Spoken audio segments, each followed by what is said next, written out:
Nouvelle sanction annoncée il y a quelques minutes à Bruxelles. L'Union européenne ferme son espace aérien aux avions russes. Le Canada a pris une décision similaire dans l'après-midi. Les médias russes, RT et Sputnik, sont bannis au sein des 27. L'Union européenne va également financer l'achat et la livraison d'armes à l'Ukraine. De quoi parle-t-on ?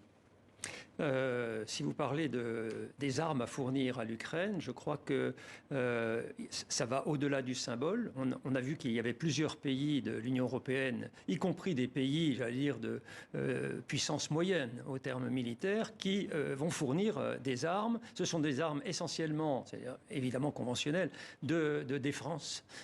Donc des armes anti-chars, des armes anti-véhicules, éventuellement des mines, des munitions. Des armes légères ou des mitrailleuses. Et on va y revenir dans un instant. Depuis l'annonce de Vladimir Poutine dans l'après-midi, les réactions s'enchaînent. Le chef de l'OTAN condamne une conduite irresponsable de Moscou. Jens Stoltenberg a également appelé les États membres à faire front commun face à la rhétorique menaçante de Moscou.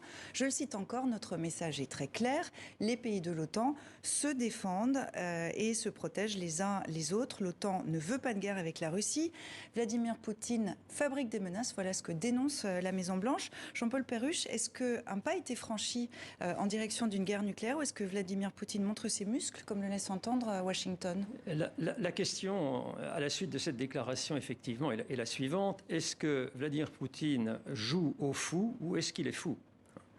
Pour ma part, je penche plutôt pour la première alternative. Je pense qu'il joue avec ça, mais évidemment, il est entré déjà depuis longtemps, d'ailleurs, dans l'irrationnel.